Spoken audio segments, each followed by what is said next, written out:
Please don't come inside. Chinese widow begged the lone rancher. The blizzard had been raging for 3 days when death came knocking at Mai Lin Chen's door. She heard the horse first, hooves stumbling through knee-deep snow, the animal's labored breathing cutting through the howling wind. Then came the sound that made her blood freeze, the heavy thud of a body hitting the ground just beyond her porch. Mai Lin pressed herself against the cabin wall, rifle in hand, peering through the frost-covered window at the figure sprawled in the snow. Even through the swirling white, she could see he was large, dangerous-looking, with a gun belt that marked him as the kind of man decent women cross the street to avoid. Lian stirred in her small bed near the fireplace, her 6-year-old face flushed with fever. Mai Lin's heart clenched. Her daughter had been sick for 2 days, and they were running dangerously low on the traditional herbs she'd brought from her homeland. The nearest doctor was in Crimson Falls, 20 miles through mountain passes that were now completely impassable. A weak knock echoed through the cabin. "Please," came a voice, rough with cold and exhaustion. "I know you're in there. Just need shelter till the storm passes." Mai Lin's grip tightened on her rifle. 3 years of widowhood in the Colorado wilderness had taught her hard lessons about trusting strangers, especially the white men who looked at her with either pity or suspicion. "Go away," she called through the door, her voice steady. "There's nothing for you here. My horse is down. I'm hurt. Won't make it through the night." The voice faded, followed by a groan of pain. Mai Lin's conscience, a trait her late husband Wei had always said was too soft for this harsh land, began to tug at her. Silence stretched between them, broken only by the storm's fury and Lian's labored breathing. Through the window, Mai Lin watched the man struggle to his feet, swaying dangerously. Blood stained the snow beneath him. "Please don't come inside," she said, her voice carrying a warning sharp as winter steel. "I've got a sick child and a loaded gun. Whatever you're running from, whatever you've done, keep moving." The stranger raised his head, and for one heart-stopping moment, his eyes met hers through the glass. Even at a distance, she could see something in those dark depths that made her breath catch. Not just desperation, this was something deeper, something that looked almost like recognition. "I'm not here to hurt you," he said quietly, his voice carrying despite the wind. "Name's Wade Morrison. And I know who you are, Mai Lin Chen." The sound of her name on this dangerous stranger's lips sent ice through her veins. How did he know her? What did he want?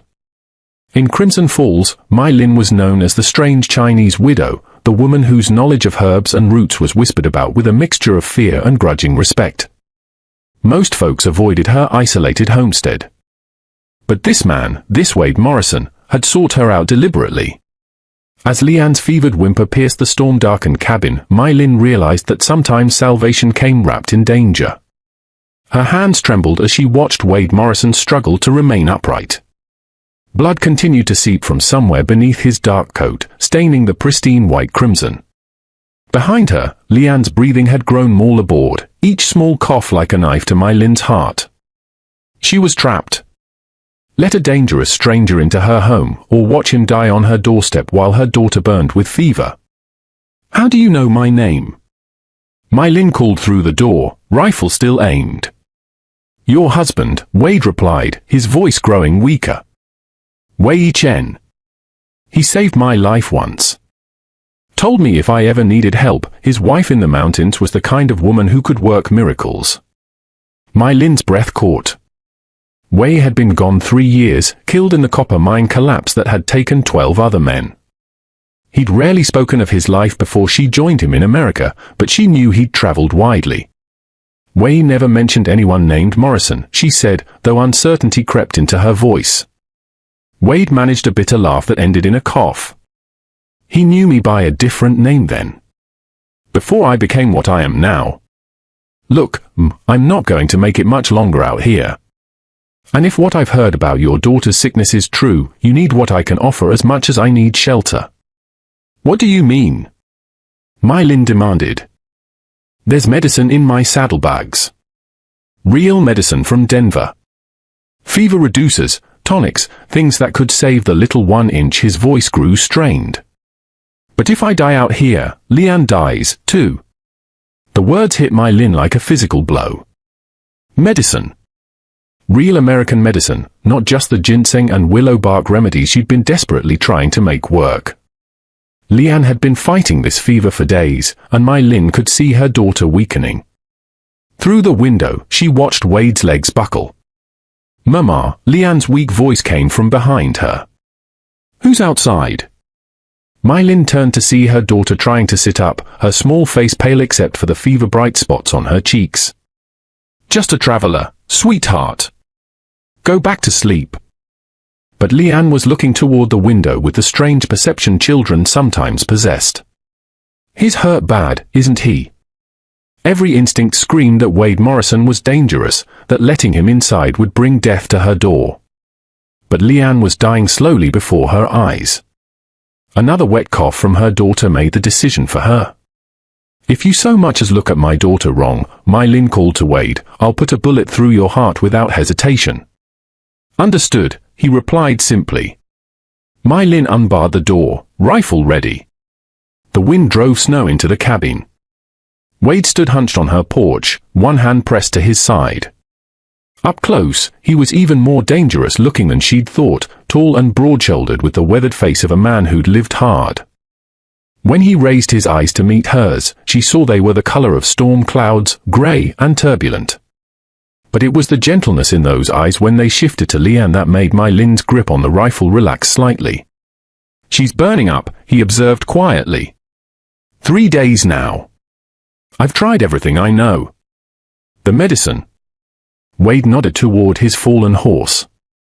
"In the saddlebags. But I'll need help." Against every instinct, my Lin propped her rifle by the door and moved to support Wade. The moment she touched him, she felt the fever burning through his clothes. They struggled through the snow. The horse was dead, but the saddlebags were intact. When Wade directed her to the right pouch, my Lin's hands found a collection of small bottles that looked more professional than anything she'd ever seen. "The blue bottle," Wade instructed, leaning heavily against her. 2 drops in warm water every 4 hours. "The white powder is for her chest." My Lin stared at the medicines in wonder. "Where did you get these?" "Denver. Was heading there on business when the storm hit." They made their way back to the cabin, my Lin half carrying him. She helped him to a chair by the fire, then immediately went to Lian. Her daughter's eyes fluttered open as my Lin gently lifted her head. "Is that the man who's hurt, Mama?" "Yes, sweetheart. He brought medicine for you." Lian's gaze shifted to Wade, who was slumped in the chair. "He looks sad," she observed. Only after Lian had taken the medicine did my Lin turn her attention to Wade. His coat was soaked with blood. When she helped him remove it, she found a bullet wound just below his ribs. "This needs to be cleaned and stitched," she said, falling into a practical mindset. "You don't have to." "Yes, I do. You brought medicine for Lian. I'm not going to let you bleed to death in my chair." She gathered her supplies, a clean cloth, needle and thread, a bottle of whiskey Wade had left behind. As she worked to clean the wound, Wade remained stoically silent. "The bullet's still in there," she murmured. "This is going to hurt. Most things worth doing do." As she worked, she found herself stealing glances at his face. The harsh lines were softened by exhaustion. "You said Wei saved your life," she said quietly. 5 years ago. I was different then. Younger, more foolish. Wade's voice was tight with pain. Got into a dispute over a mining claim with 3 rough men. Wei stepped in. Said he had a wife waiting for him who'd worry if he didn't come home. Talked about you like you were the most precious thing in the world. My Lin's hand stilled. He'd wanted a family so badly. They couldn't have children of their own, but then they found Lian orphaned when a cholera outbreak swept through a nearby railroad camp. Wei had insisted they take her in. He was a good man, she whispered. Which makes me wonder what a man like Wei would see in someone like you. Someone like me. Don't play innocent. I've heard the stories about a man called the Hawk. They don't call him that because he's gentle. Wade's smile was bitter.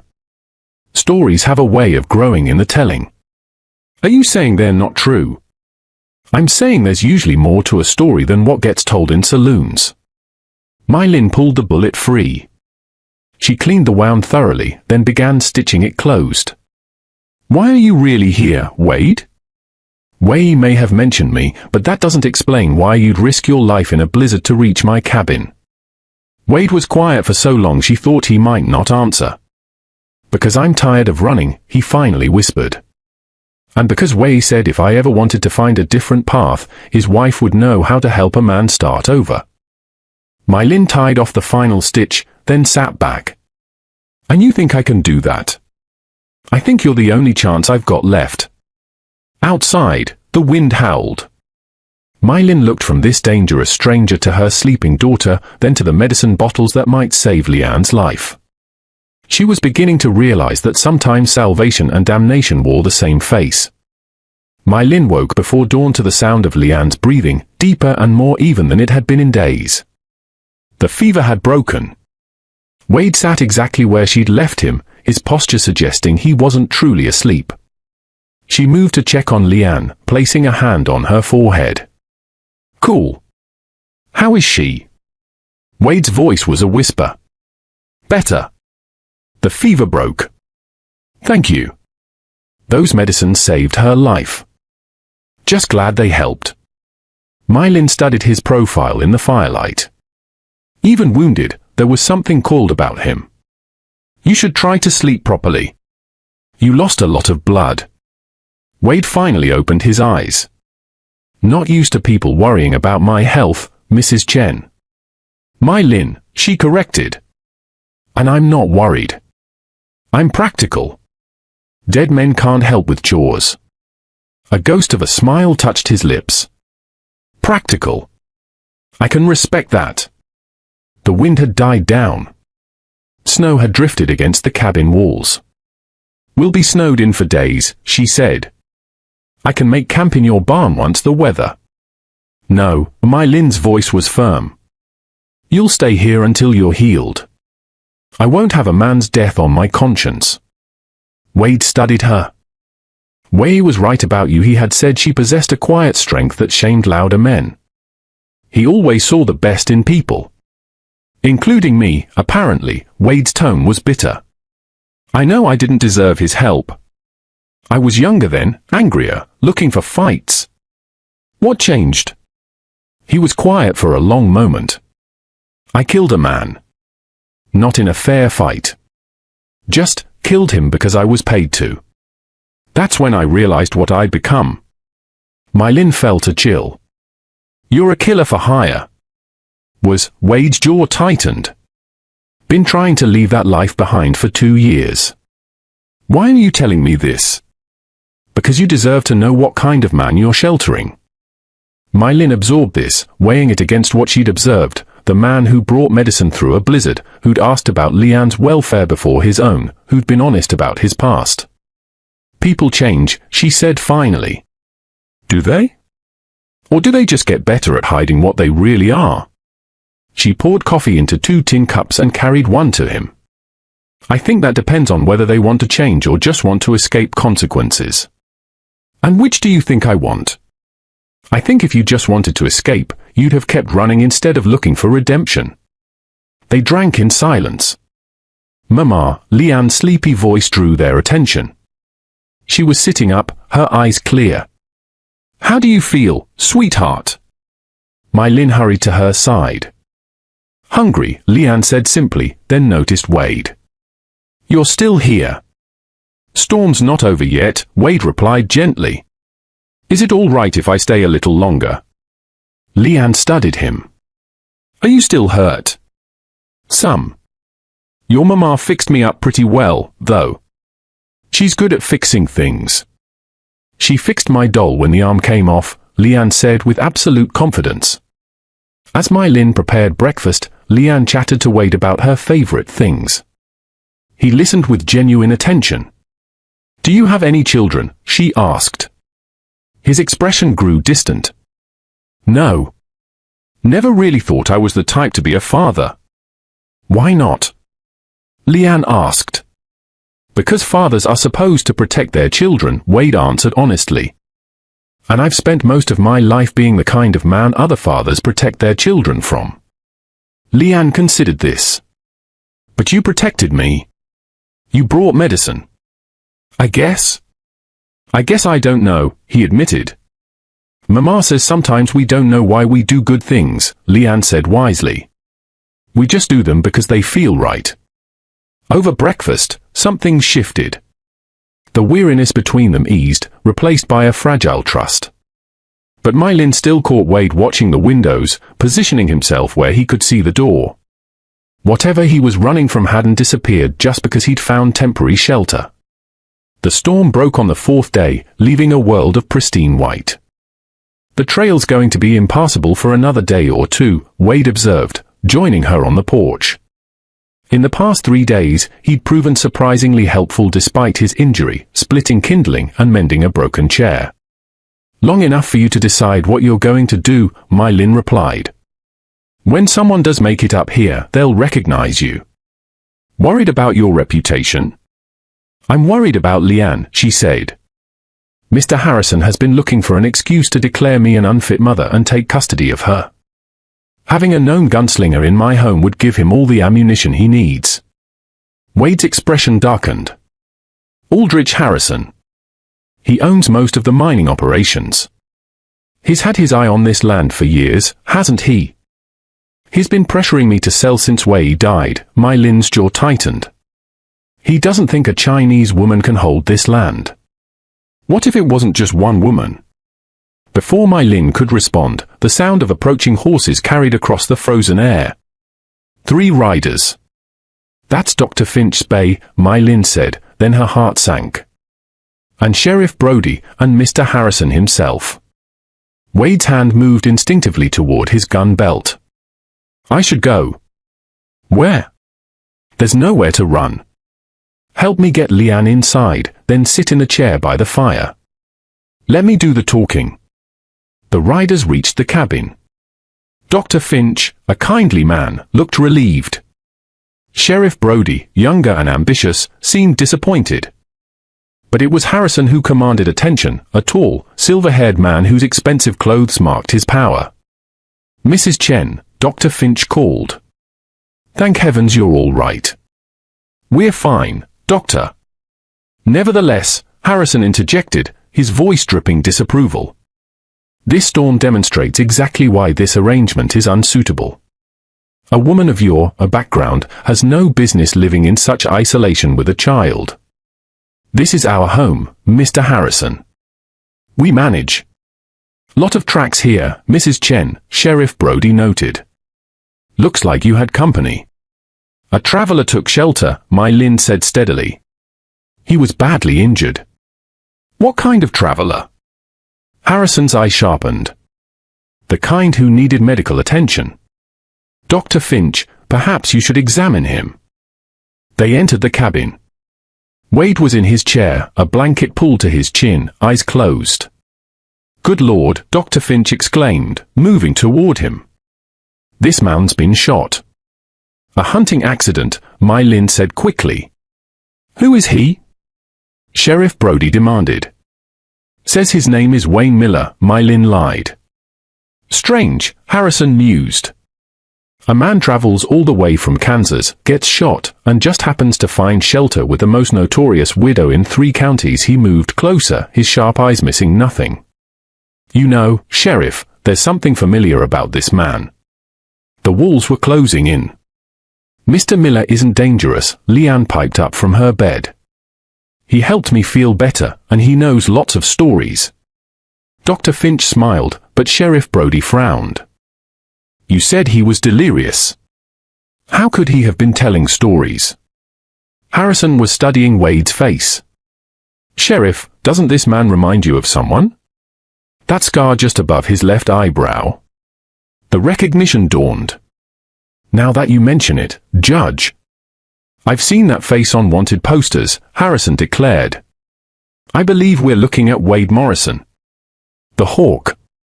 There's a $500 bounty on his head. The name hit the cabin like a physical blow. Dr. Morrison paled, and Sheriff Brody drew his weapon. "Mr. Morrison," Harrison said with cold satisfaction. "I know you're awake."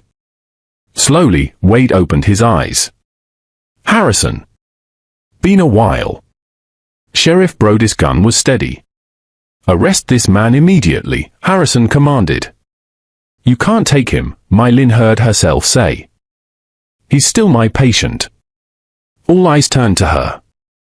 "He's injured and under my care," she stated firmly.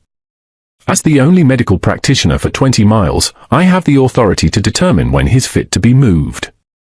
Harrison's eyes narrowed. "Are you refusing to surrender him to lawful authority?" "I'm saying I won't let you kill a man in my home by moving him before he's ready." "Mylin, don't," Wade said, pain in his eyes. "I'm not worth it." "You're a man who brought medicine to save my child's life," she replied. "That's all that matters." "How touching," Harrison sneered. "Sheriff, I'm ordering you to arrest both Mrs. Chen and Mr. Morrison. She can answer for her crimes alongside his." The blood drained from Mylin's face. If they arrested her, what would happen to Leanne? "There's just one problem with your plan, Harrison," Wade said. He slowly pushed himself upright, the blanket falling away to reveal his gun belt was within easy reach. Despite his injury, he was suddenly the most dangerous man in the room. "The problem is that you're threatening the woman who saved my life. And I take that kind of thing personally." "Nobody needs to die here today," Wade said, his voice calm. "Sheriff, you seem like a decent man. You really want to start a gunfight with a child in the room?" Sheriff Brody's eyes flicked toward Leanne, who was pressed against Mylin's side. "I don't want any trouble, Morrison, but you're a wanted man." "Stop," Mylin said, stepping forward. "This is my home. My daughter is terrified. I will not have violence here. Enough of this nonsense." Harrison's patience snapped. "Sheriff, arrest them both, or I'll find someone who will." "You'll find someone who will what, exactly?" A new voice came from the doorway.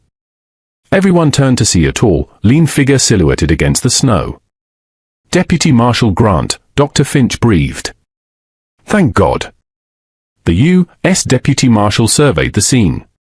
"Harrison," Grant said with polite neutrality. "Interesting way to conduct official business." "Marshal," Harrison began, his tone shifting.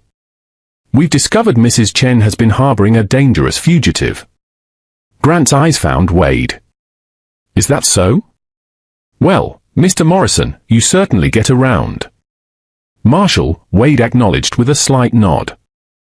Grant stepped fully into the cabin. "Sheriff, you can lower your weapon.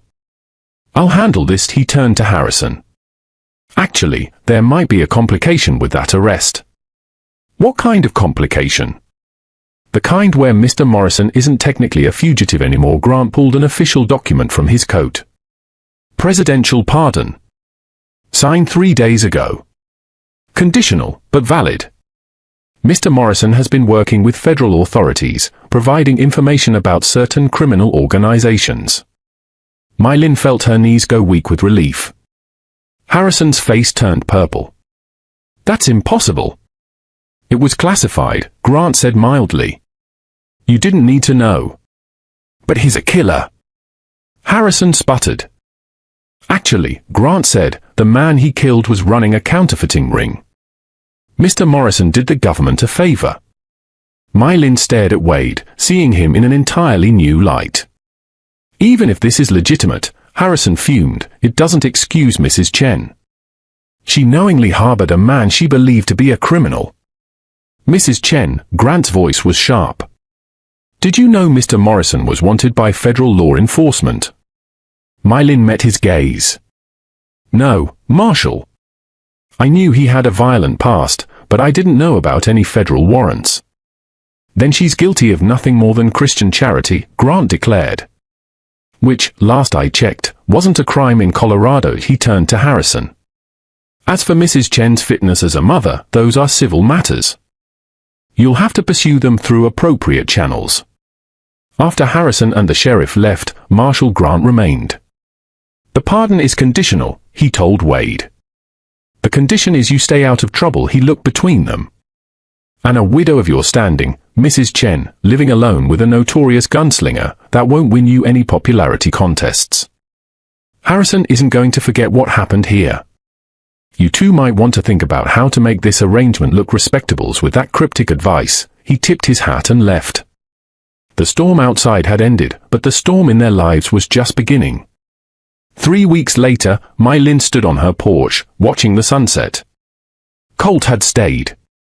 His wound had healed, yet each morning he found a new reason to remain. "Mama, look!"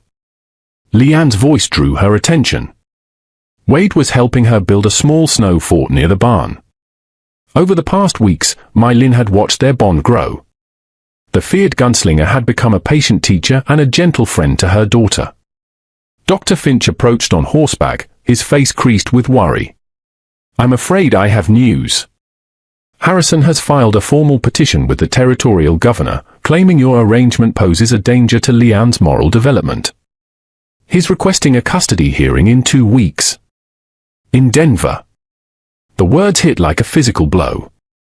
The 3-day journey was impossible in winter.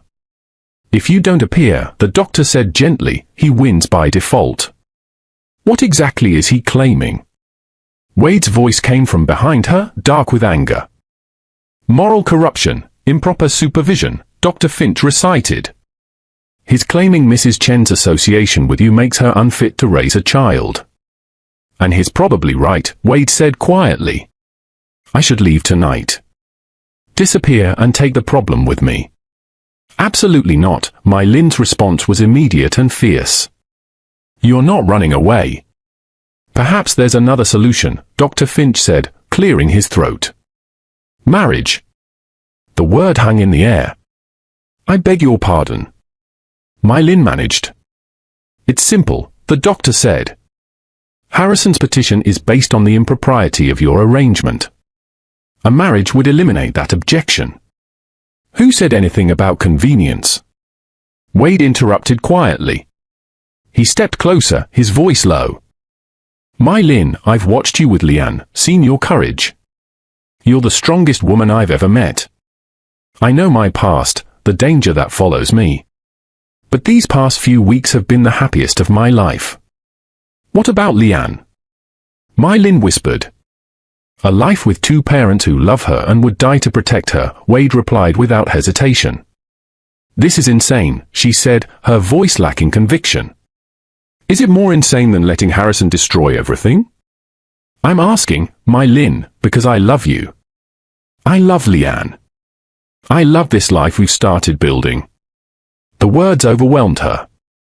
"You love me. I've been in love with you since the day you stood between me and Harrison's threats." "Mr. Wade." "Mama." Leanne ran toward them, her face bright. "Look what I found." She held up a small object. It was a ring, a simple gold band. "By the old tree stump where you said Papa used to sit."